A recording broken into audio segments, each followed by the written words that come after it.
A Bíblia, 7 minutos por dia, dia 395, capítulo 30, continuação. Clamo a ti, ó Deus, mas não me respondes. Fico em pé, mas apenas olhas para mim. Contra mim te voltas com dureza e me atacas com a força de tua mão. Tu me apanhas e me levas contra o vento e me jogas de um lado a outro na tempestade. Sei que me farás descer até a morte, ao lugar destinado a todos os viventes. A verdade é que ninguém dá a mão ao homem arruinado, quando este, em sua aflição, grita por socorro. Não é certo que chorei por causa dos que passavam dificuldade, e que a minha alma se entristeceu por causa dos pobres? Mesmo assim, quando eu esperava o bem, veio o mal.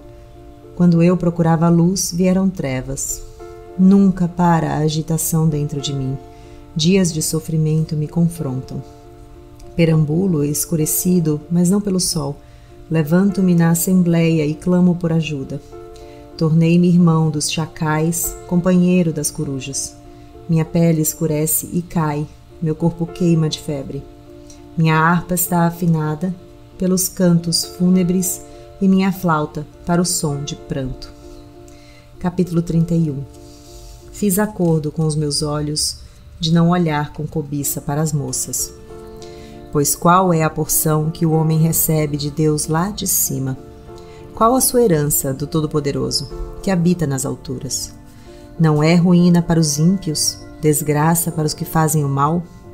Não vê ele os meus caminhos e não considera cada um dos meus passos? Se me conduzi com falsidade, ou se meus pés se apressaram a enganar, Deus me pese em balança justa e saberá que não tenho culpa, se meus passos desviaram-se do caminho, se o meu coração foi conduzido por meus olhos, ou se minhas mãos foram contaminadas. Que outros comam o que semeei, e que as minhas plantações sejam arrancadas pelas raízes. Se o meu coração foi seduzido por mulher, ou se fiquei à espreita junto à porta do meu próximo, que a minha esposa moa cereal de outro homem, e que outros durmam com ela. Pois fazê-lo seria vergonhoso, crime merecedor de julgamento. Isso é um fogo que consome até a destruição. Teria extirpado a minha colheita. Se neguei justiça aos meus servos e servas, quando reclamaram contra mim, que farei quando Deus me confrontar? Que responderei quando chamado a prestar contas? Aquele que me fez no ventre materno não os fez também? Não foi ele que nos formou a mim e a eles no interior das nossas mães?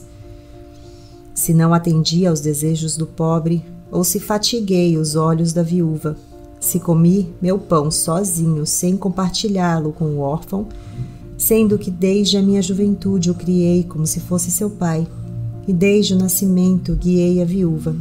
Se vi alguém morrendo por falta de roupa, ou um necessitado sem cobertor, e o seu coração não me abençoou, porque eu aqueci com a lã de minhas ovelhas, se levantei a mão contra o órfão, ciente da minha influência no tribunal, que o meu braço descaia do ombro, que se quebre nas juntas, pois eu tinha medo que Deus me destruísse, e temendo o seu esplendor, não podia fazer tais coisas. Se pus no ouro a minha confiança e disse ao ouro puro: você é a minha garantia. Se me regozijei por ter grande riqueza, pela fortuna que as minhas mãos obtiveram, se contemplei o sol em seu fulgor e a lua a mover-se esplêndida, e em segredo meu coração foi seduzido e a minha mão lhes ofereceu beijos de veneração, esses também seriam pecados merecedores de condenação, pois eu teria sido infiel a Deus que está nas alturas. Se a desgraça do meu inimigo me alegrou, ou se os problemas que teve me deram prazer, eu que nunca deixei minha boca pecar, lançando maldição sobre ele, se os que moram em minha casa nunca tivessem dito: quem não recebeu de Jó um pedaço de carne?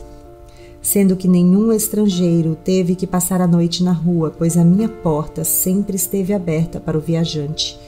Se escondi o meu pecado, como outros fazem, acobertando no coração a minha culpa, com tanto medo da multidão e do desprezo dos familiares que me calei e não saí de casa. Ah, se alguém me ouvisse!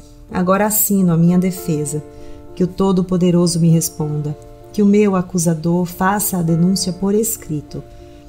Eu bem que a levaria nos ombros e a usaria como coroa.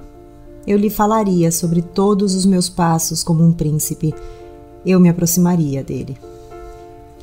Se a minha terra se queixar de mim e todos os seus sulcos chorarem, se consumi os seus produtos sem nada pagar, ou se causei desânimo aos seus ocupantes, que me venham espinhos em lugar de trigo, e a erva daninha em lugar de cevada.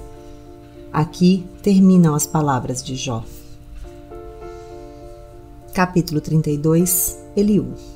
Então esses 3 homens pararam de responder a Jó, pois este se julgava justo. Mas Eliú, filho de Baraquel, de Bus, da família de Irão, indignou-se muito contra Jó, porque este se justificava a si mesmo diante de Deus. Também se indignou contra os 3 amigos, pois não encontraram meios de refutar a Jó, e mesmo assim o tinham condenado. Eliú tinha ficado esperando para falar a Jó, porque eles eram mais velhos que ele. Mas quando viu que os 3 não tinham mais nada a dizer, indignou-se. Então Eliú, filho de Baraquel, de Bus, falou: Eu sou jovem, vocês têm idade. Por isso tive receio e não ousei dizer-lhes o que sei. Os que têm idade é que devem falar, pensava eu. Os anos avançados é que devem ensinar sabedoria. Inscreva-se no canal para escutar o dia 396.